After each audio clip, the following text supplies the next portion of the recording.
Hello everybody, it is Curiosity back with another coverage video for you all. I saw that you all really enjoyed the video last time, so I figured why not do it again with another coverage video. Egman has recently released the France regionals and the top 16 from there. So we're going to check it out and see how different it is from what just passed in our regional that just happened for North America. Some of the basics, of course, we have the date that it was held was September 1st by PEC Occitania. We have 109 players, 7 rounds of Swiss. So pretty good turnout for this event. We can also see that there are a ton of different archetypes that were in this top 16. 3 of them were Ancient Garuru, 2 7 Great Demon Lords, 2 Dextorus, 2 Magnamon X, 2 Imperial, 1 Fenrir, 1 Mirage, 1 Royal Knight, 1 Mastemon, finally making a top 16, and of course 1 Tyrant, which is great. But let's jump into some of these decks that we're going to be taking a look at today. Starting with our first place winner, Tony, with the 7 Great Demon Lords deck. So with any 7 Great Demon Lords deck, you want to make sure that you have that 7 Great Demon Lord trait in as much as you can, so that way you can start building up your Gate of Deadly Sins. And starting off with our rookies, we can see that we are running Sister Blanc at 4. This allows you to trash a card in your hand and draw 2. It is really great for kind of setting up that trash, getting those Demon Lords in there so that they are ready to go, and you can kind of pull them out, replay them, and then add them to your gate afterwards. We are also running the Lucimons, for the level 3, which allows you to get this out for reduced cost and search. So these kind of really start setting up your field as you need. Jumping all the way into our level 5s, of course, we have our Lucimon Chaos modes. We are running 4 of the EX6 version and 1 of the BT7 version, which is pretty good. So the BT7 version, as we all know, it allows you to delete either a level 6 or lower Digimon or one of your opponent's tamers. Very good for getting things off of your opponent's field. And of course, the EX6 version being that your opponent has to choose to either delete a Digimon or a Tamer, or you get to recover 1. And of course, having the leave the battlefield effect for this Lucimon, allowing you to play out another Demon Lord as needed. Moving into, of course, the other ones that we're running, the Belfmon Sleep Mode package, always very useful to have to kind of prevent your opponent from getting effects off of it when you tuck in a Rage Mode underneath. We have Lilithmon sitting in here, which is actually a really great card. It's only being run at 1, but it does really help your opponents have to force attack. So you can really get small bodies off the field with it very quickly. Of course, we're running Beelzemon. The D-Digivolving, and especially paired with the X antibody, is just too good. Especially having those at 4 and 1 is a really good call. Creepymon, which is allowing a, not only is it setting up that blocker, but it is also deleting your opponent's Digimon with the lowest DP and allowing you to draw cards based on that level of what was deleted. So if it's a play cost, or if it was a level 6 DP, then you get to trash the top cards of the deck into your trash. So it's pretty good at getting you built into your trash very quickly. Leviamon package, you're going to be running this, especially because you want to set up those effects when your opponent's playing Digimon by effects. Getting into the Levia X is always really nice to kind of go for. Shine Gray to reduce our opponent from getting things out by having that blanket of 5,000 DP on their turn, which is pretty good. And then re-adding it after if you swing or anything like that is always nice as well. Jumping ahead, we then move into, of course, our win condition, which is the Agudamon.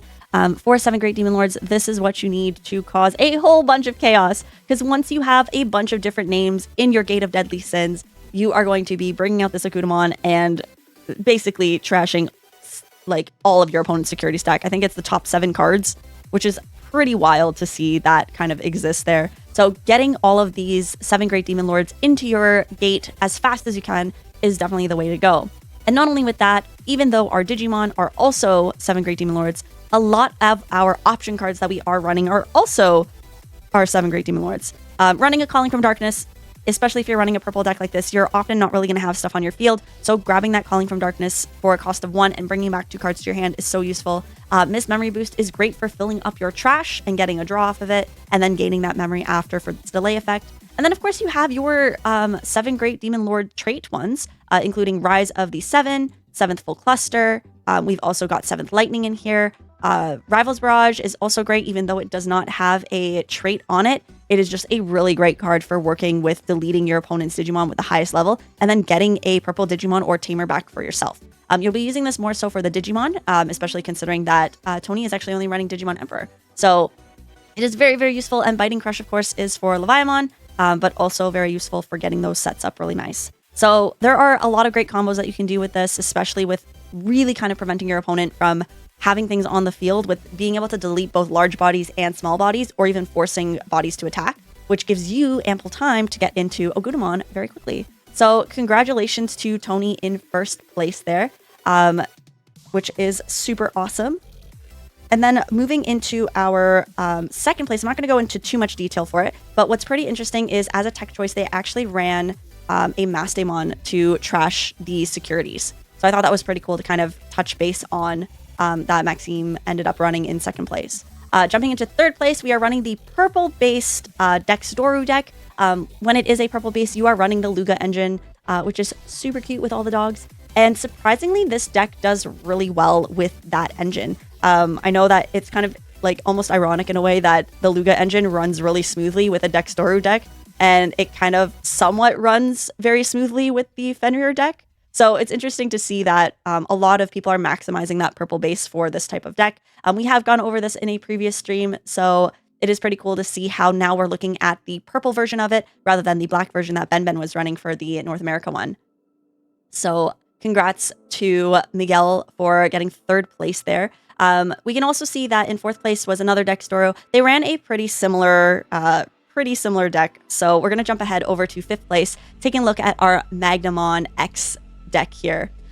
When I opened this for the first time, I was mildly confused, but then mildly excited because I actually have not really seen the Jellymon egg before. I'm always going to say this wrong, but Poyomon? I always say it incorrectly. So in the chat, if you know how to phonetically say it correctly, let me know because I would love to say it correctly. But it is adorable, first of all. I just want to state this card is so cute. And I was like, am I going to run Jellymon? I was like, I can't do it. It's too cute. But it is a very cute card. But also what makes it very cute but deadly, much like a jellyfish and its stings, is that by trashing one blue card in your hand, you can trash the bottom Digi-Evolution card of one of your opponent's Digimon. So on the surface of having to sacrifice, like by trashing one and then being able to do that, it does seem a little bit kind of like a fair trade in its own way, but you're also kind of thinking like as a Magna X player, having to trash something out of your hand can be sometimes good, sometimes not good, because you don't know what you're going to need, right? But definitely stripping sources from your opponent is so beneficial, especially when you're up against things that build big stacks, right? You can keep targeting the same thing and slowly remove out their inheritables as fast as you can. Especially some of the eggs that are really, really strong. This is actually pretty good to start pulling out. And if you have multiple on there, it is great. The other reason why I realized how good this card could be is because it helps blue players, or, well, essentially blue players. It helps blue players slow Mirage down, if you think about it, because you are constantly trashing when attacking. I know it is just a once per turn, which is kind of the downfall of it, but constantly guaranteeing yourself that one trash from your card can slow down your Mirage matchups there. So I thought this was a really cool card to add in there for a Magnamon deck. And then, of course, you have Minomon, which is when this Digimon deletes an opponent's Digimon in battle. If you have 2 or more colors, gain 1 memory. A great card to have a one of here, because more than likely you are going to be having 2 colors minimum when it comes to Magnamon X. So having that extra gain of memory can really kind of pull turn back, especially because it's once per turn on all turns. So that is very awesome to see. We have covered some Magna X decks before, so most of this is pretty standard to Magna X, with the exception of some couple of tamers and things like that. Cody is one that is pretty interesting. It's allowing to kind of give you that extra memory and DP reduce your opponent a lot faster. So having that out is always good. The tie is supporting if you have 2 or fewer memory. So this is your memory setter tie, and getting to draw 1 and give yourself an extra buff. We can see that Trident Arm is being used in here, which D-Digivolves 3. I know a lot of Magna X decks are starting to use this. Awakening of the Golden Knight, as always, mental trainings, blue memory boost, and of course our standard Davis. We also see Blinding Ray. But I found interesting this Laplace Demon. I haven't seen this card before, so it's actually kind of new to me. But forcing your opponent to attack is so good for a cost of 1 to literally be like, here you go, for 1 cost, start of your main phase, this Digimon attacks. It's going to force your opponent to have to attack into your security and really supports the Magnamon X to get its invincibility back for the turn. So I thought that was pretty cool. X antibody, great to have, especially when you're going from Magnamons into Magnamon X's, or even going into Omnimon X. You're swinging with your Magna X for the final security check, and then you're going into Omni and trashing that security and going through the process of swinging for game. Very, very useful to have. They're also running here the BT9 Magna X, which is very good by basically allowing you to switch your opponent's target. So if they're trying to go for your security, you can redirect into the Magna X instead. I also noticed that they are running a level 5 in here. They're running Magnamon Aces. Now, at first I was like, ooh, is that really a good idea? But the more I thought about it, I was like, you could literally just cycle security and buff up your Magnamon X. So it's a very interesting tech choice, and I think it's actually a really cool card to have. So that was actually awesome to see in here, and it was a very kind of spicy version. The other card that was interesting was, of course, the Mastemon GX, which is basically allowing you to grab back the Magna X, activating your immunity again, and then you can swing 3 checks with Pierce, which is pretty crazy. So this was definitely a very different Magna X deck that I have not seen, and it was cool to actually see it there. So congrats to Bruno for getting 5th place with the Magna X. Jumping into Ancient Garuru, here we're seeing the red to blue version of Ancient Garurumon. They're starting off with that red base in those lower levels, and as we start to go into our level 4s and so on, we start to kind of go back into that blue zone there. What I found really interesting is they are pulling all the stops here and running a lot of the restricted cards. So we can see they're running the restricted Uko, they are running Jet Sylphimon, they are running the Louis, and they are also running the Ice Wall and Hammer Spark. So they're basically running everything that is restricted, maybe minus Hidden Potential and Awakening of the Golden Knight, which both don't really work for this deck. So it was pretty cool to see how using those one-ofs can actually be very beneficial for a deck like this. So very awesome to see that in the Ancient Garurumon deck, and congrats to Billy for 6th place. Jumping ahead into 7th, we have Fenriloogamon. This one at first I was looking through and noticed how the low end is, your standard Fenrir deck, and using essentially the Fenriloogamon from BT17 to pull out your Kazuchimon, so that way you can DNA into your Fenriloogamon. I always say this wrong. Takmikazuchi. I always say it incorrect because I read it as all one giant word. So definitely, again, correct me on that because phonetics are hard sometimes. But yeah, this is basically a really awesome Fenrir deck to see, and kind of moving in from there. So congrats there to William for 7th place. We've already seen a Magna X deck, so we're going to jump a little bit ahead to our 11th place, and we're looking at Royal Knights. I thought this was cool because I don't think people were expecting to see Royal Knights in this format. I know it's gotten a little bit more support thanks to the Imperialdramon Paladin mode being in there and the Omni Ace that now exists, as well as Gallantmon. So I think from BT17, it's starting to get a little bit more support there. So I'm wondering if they really know, they were like, you know what, nobody's going to expect this, and I'm just going to throw it in here and go for it. But it's really, really cool that they are able to run the Gallantmon Crimson mode and the Paladin mode Ace and the Omni Ace. So they are literally maximizing all of those ace options when it comes to this, getting those on plays, effects triggering once Kingderstill pulls everybody out. You got a lot of play here that you're working with. So it's pretty cool to kind of see how this sort of lays out, which is super neat. So going on, so congrats to Koldo there for getting that Royal Knights in there. It's nice to see that representation in there. And then we have our 12th place, which is Mastemon.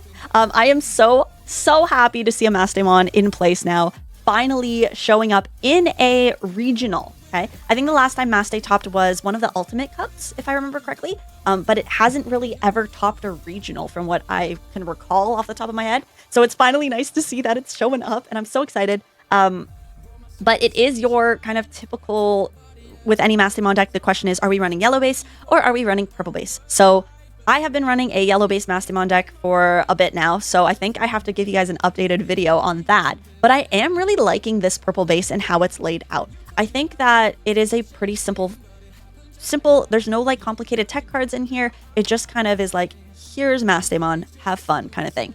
So it's really nice to see. The TK is a great card to have because Maste doesn't technically have a memory setter Mirai. So by having a TK in there, not only are you getting a really great starter card by automatically getting your memory setter out, but you also get the on-play searching your security. It gives you a nice peek at your security. You can grab a card, grab a yellow card, and then recover if you need to, right? So that is really, really good for a starter card. And then, of course, I also run 3 and 3 Mires. I think 4 of one of them is too many, and I think 2 of one of them is too little. And running 3 and 3 is definitely the window you want to be because you want to get them out as fast as you can.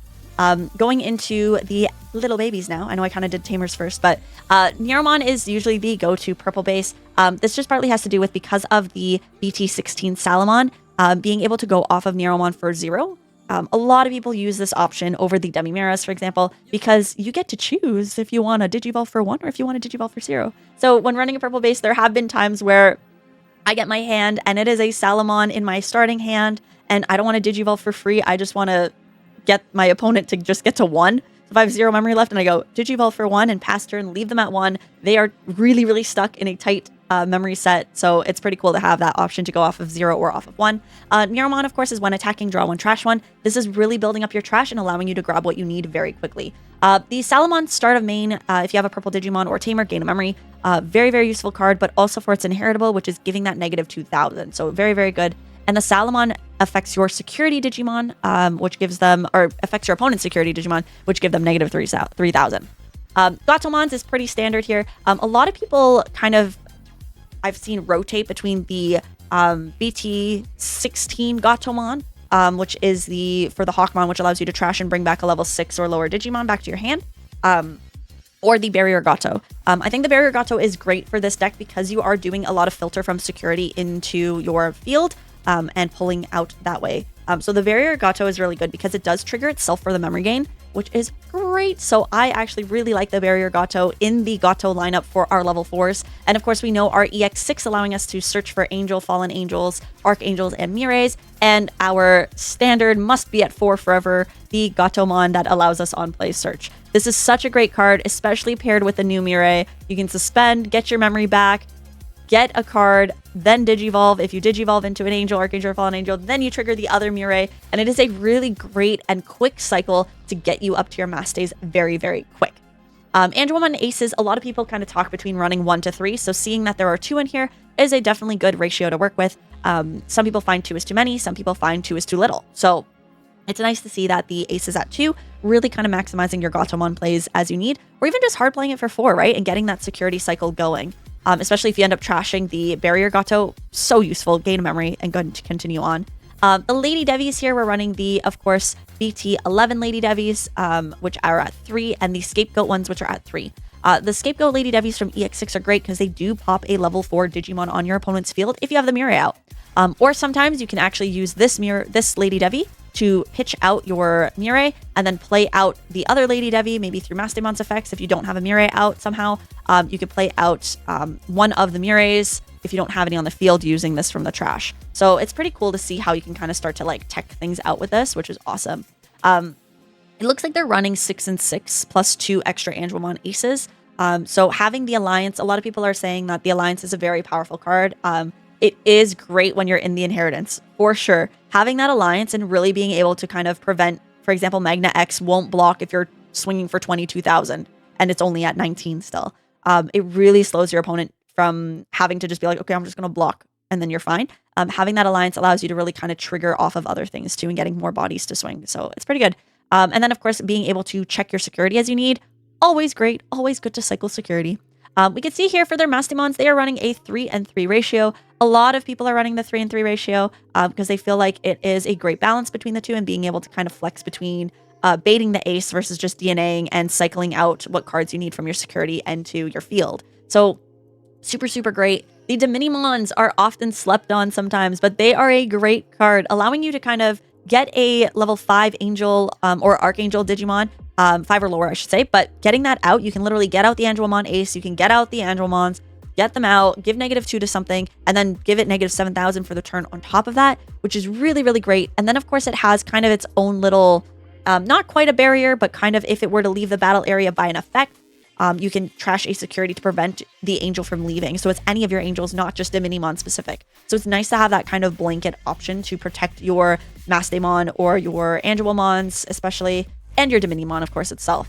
For level 7s, the card that should not work for Maste, but it does really, really well with Maste, is the Shine Greymon Burst Mode Ace. This level 7 is crazy with Maste. I don't know how they managed to, like, how this works so well with us, but essentially, you drop a Tamer, and you can give -5,000 for each of your Tamers on the field. So when you have, 2 or 3 Mires and you're playing out a 4th one, you're going to be getting a good DP reduction onto your opponents as needed. The Ordine is in here as well for a lot of kind of dealing with wide body boards and kind of throwing everything, deleting everything that is a 6 or higher, choose 1 6 or higher, and then all level 5s or lower. So really kind of helps with recovering even for Mastemon, like having those recovery options. I really like Ordine, especially for the final DNA for game if you have 2 level 6s out. It's a very good card to have. In my deck, I'm actually running the Ruin mode as well. So I run Shine Gray, 1 Ace, 1 Ordine, and 1 Ruin mode, which is awesome. Option cards, they are literally just running a Chaos Egg, which I think is great. They're just running 2 Chaos Degradations. I often say that for my playstyle, 3 is too many. Some people still run 4. Let me know if you're a Master player and you're still running 4. But there are a lot of people who kind of run between 2 and 4, roughly in the range. It is still a great card, and now with all of the restrictions out, Chaos Degradation still has viability. So having it at least 2 of, or even swapping it even for Flame Health Scythes might even be an option. I don't know if you want to go that spicy, but you can play out all of your, basically all of your 6,000 DP or less with the Flame Health Scythe. And then giving negative 6,000 to something as well. Your Mastemon Aces are essentially also a Chaos Degradation in themselves, which is pretty cool. So essentially you now have 5 Chaos Degradations you are working with, which is super cool. So it was so nice to see a Mastemon in the top, which was so cool to finally hang out with here. But we're going to jump ahead. So first of all, I hope I say this correctly, Nasser or Nasser. I'm going to go with Nasser. If it's European, I hope it's Nasser. But congratulations. Thank you for representing all the Mastemon players out there, including myself. You are so appreciated. But we'll jump ahead to Juan, who is running Imperialdramon. This is your standard Imperialdramon deck, so it is nice to see that even with some of the restrictions of one-ofs, Imperial is not really feeling it at all. They just kind of are like, we didn't feel any of the restrictions. We're good. We're having a great time. So, but it is also interesting to see that it didn't get like first place, like how we had kind of a lot of blues in the North America finals. It's nice to see that Imperial is still on this list, which is great. It's so cool. Of course, you have your Searcher Vmons, your Searcher Wormons, and again, that purple BT16 Wormon, which is grabbing stuff back for you from your trash if you know that someone's going to target your, like, one of your level 4s. The X Vmon is pretty interesting to see from the BT16. It's really kind of getting that plus 2,000 to your Digimon, so you get a bigger body swing in the Inheritable. And if one of your opponents one of your Digimon can't be deleted in battle until the end of your opponent's turn. So having this as an on play and just hard dropping it to pass turn and causing let's say your Imperialdramon to not be able to be deleted is crazy. So very, very cool to see that kind of in there as a different little tech choice.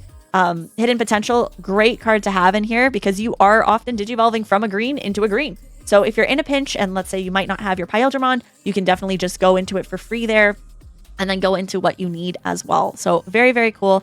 Congrats, Juan, for getting 14th place. And the final one I want to go over today is the Tyrant deck.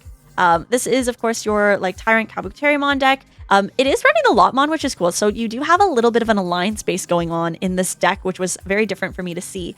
Especially, I have one of my friends plays a lot of Kabuterimon. I don't remember if they're running the Lotmon, though. I'd have to ask. But we can see that the floodgates of having Pomomon in there and players can't play Digimon by effect, that could really slow down a lot of decks nowadays that do play things by effect. Especially like 7 Great Demon Lords, I think, play stuff by effects too at some points. It can kind of slow those down a little bit there too. And then of course having your, your usual, your Stingmons, your Quad Kabuteris, your Mega Kabuterimon Ace, very, very good to have. The other Mega Kabuteri with the all turns when this is suspended, it's not affected. And going from there with the Grand Kawagu, etc. But what is really cool is having the Shivamon. I don't think I've actually seen the Shivamon in a Tyrant deck before. So I thought this was super interesting. But while all of your Digimon are suspended, your opponent can't use option cards. How crazy is that? To just have that extra little buff is like, oh yeah, everything's suspended. You can't be affected by Digimon. And I'm not going to let you use option cards. That is great. That is such a great way to slow your opponent down. And then they also have the Paladin mode Ace in here. What a great card for these colors. It really is crazy to see how versatile this card actually is. And it's exciting to see too. Hidden Potential, green decks, always run it. It is a great card to have. Super Shocker, this was cool because it starts to help you suspend your Digimon, right? It just says Digimon. It doesn't specify who's Digimon, right? So you can use this as a way to suspend one of your Digimon for a very low cost to ensure that the Shivamon can trigger. Right? So let's say that you're short one Digimon and you don't want to swing it. You just want to suspend it so it doesn't die. This will trigger that Shivamon. So it's a very cool card to have in there. of course, running agility trainings, getting those searches, getting those reduced to evolution costs is what you want, especially for the decks, like green decks too. Running 3 green memory boost, great way to gain memory when you have that delay effect. And again, a great searching card because you are going to be grabbing green colored cards, well, green colored Digimon specifically, no matter what, right? Especially with just running 3 Izzies as your memory setter and allowing you to have that redirect from the Izzy is really great. So that is that, which is pretty cool to see. So I like that this was quite a variety, and I might pronounce this. Oh, Samuel, congratulations. There we go. I was like, I don't know how to say his last name, or their last name, I should say. But Sam, congratulations for 15th place, which was so cool. But I like the variety in this. It was very well spread out. So I'm curious to see, of the 109 players, what else was actually playing here, because it'd be cool to see like what variety actually existed, considering our regional that we just had was a lot of Imperial and a good chunk of Mirage and so on. So anyhow, but hopefully you enjoyed that. If you liked what you saw, let me know in the comments below. If you enjoyed it and you want to see more, you can always hit subscribe. Great time. Try to make the best of it. And I will see you at the next video. Have a fantastic day, and we'll see you later.